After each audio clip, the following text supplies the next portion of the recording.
nais sakupin ng Pilipinas ulit. At sa kasaysayan po ng Pilipinas, ngayon sinasabi nga kung sino-sino ang mga kalaban daw ng Pilipinas. Ang pangunahing kalaban ng Pilipinas has always been Amerika. Sila po ang dumayo po rito, nag-invade po ng Pilipinas, nag-okupa ng Pilipinas, pumatay po ng 1 milyong Pilipino noong panahon ng Phil-American War. At itong alaala na ito ay pinipilit na burahin po ng ating malalaking media. Kaya po ang talagang nakikibaka po para sa malayang kaisipan ng Pilipino, makabayang kaisipan ng Pilipino ay itong mga vloggers sa harap po natin, yung mga independent media and information disseminators, yung ating independent scholars tulad ni Ginoong Romel Banlawi. Yun ang pinaka-peligrosong kalaban po natin, yung nandito sa loob na niloloko ang sambayanan. Tandaan po natin yan at importante po kayo. Our international friends are also very important in helping the Filipino nation. 120 million of us here in this country explain to the world that we have both enemies, external and internal. We have the external enemies that portrays themselves as friends of our nation. We have internal enemies who portray themselves as nationalist patriots when they are serving actually the purposes of this foreign nemesis of the country. Unang-una po yan. Kaya po, pag ating naririnig ang ating pambansang awit, tandaan po natin kung lumilika ang ating local politicians ng kalaban na hindi po natin kalaban kundi kaibigan. Tapos yung kalaban po sa kasaysayan natin hanggang sa kasalukuyan, pinapalabas nila na kaibigan ng bansang Pilipinas. Okay, number 1. Number 2, ang pinakamalaking peligro, dalawang pinakamalaking peligro po sa bayan po natin, may naharap po ng 120 million, 120 milyong Pilipino. Ay unang-unang kagutuman, ngunit mas malala pa po doon sa peligrong yon ay yung hinaharap nating gera na ini-sponsor ng Estados Unidos sa buong mundo. Pero dito sa Asia po, ginagamit ang Pilipinas bilang mitsa. Kaya po meron tayong dinadaos ngayon na ating event ngayon, itong No to US-BBM War, No to EDCA Bases. At nabanggit po natin ang pangalan ni Blinken and ni Austin. Siguro sa inyong marami dyan ay maraming hindi nakakakilala dyan sa dalawang pangalang yan. Kasi yung si Blinken po ay US State Secretary. At yung si Austin, yung itim, yung po ang Defense Secretary ng Estados Unidos. Sila po ay darating bukas ng umaga. Sila ay magpupulong tapat po nila ang kanilang counterpart dito sa Pilipinas, si Department of Foreign Affairs Secretary Enrique Manalo at si Defense Secretary Gibo Teodoro.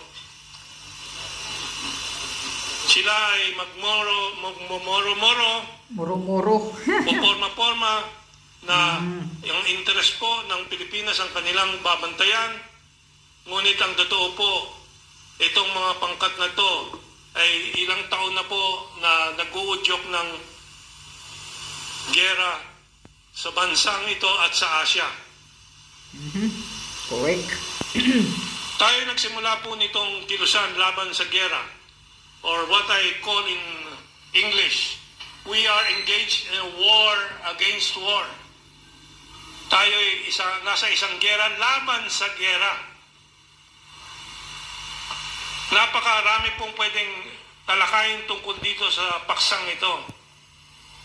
Wala na pong silbi ang gera sa modernong lipunan po ng sangkatauhan.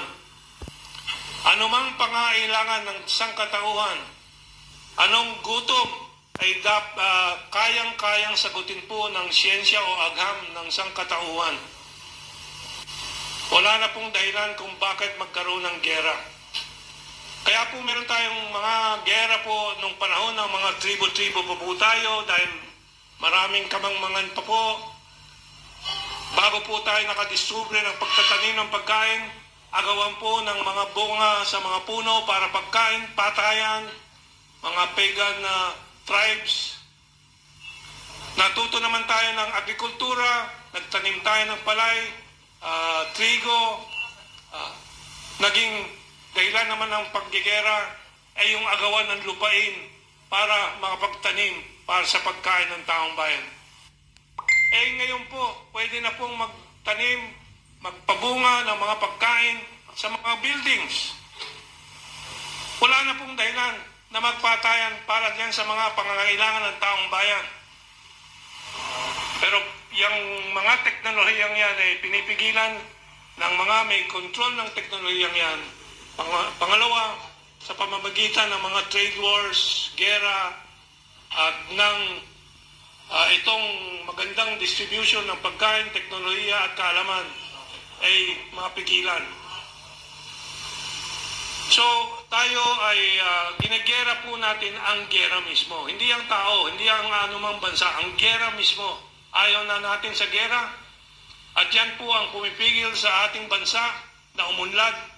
Dahil mayroong nagkakalat na yung mga pananakot na may gerang darating dahil sa mga teritoryong agawan na wala naman po talagang katotohanan diyan. Gawa-gawa po ng malalaking media. Nilalason ang damdamin puso ng taong bayan laban sa isang bansa na 2,000 taon na po kaugnay ng Pilipinas, katulong ng Pilipinas, at hanggang sa kasalukuyan, babalikan po natin ang ilang mga balita tungkol dyan. So, nagsimula po tayo nung nakaraang taon, nung Mayo-Hunyo 2023, ng ating anti-EDCA motorcade caravan. By the way, sa kasalukuyan po, at this very moment, merong 50 tayo hanggang 100 kasama po na nagmamarcha galing sa Delta patungo rito. Mabuti, dumungaw ako sa bintana at humupa po yung ambon kanina at sana po ay nag-aaraw na ata sa labas, nakikita ko, umaaraw na. So maganda naman po at darating po sila. Pinareserva natin ng kaunting sandwich para sa kanila pagdating nila. At sila po ay may mga dramang gagawin po mamaya sa kalsada. May gawa po silang 3 napakalaking bomba para simbolo ng mga bomba na gustong ipasok ng Amerikano po dito sa Pilipinas. Mamaya may tatalakay po ako na pinasok na po nila ng missile launcher sa ating ilang mga US bases dito sa Tuguegarao, sa Cagayan Province, sa Norte, sa Ilocos, and so on. Pero itong next slide, are we ready?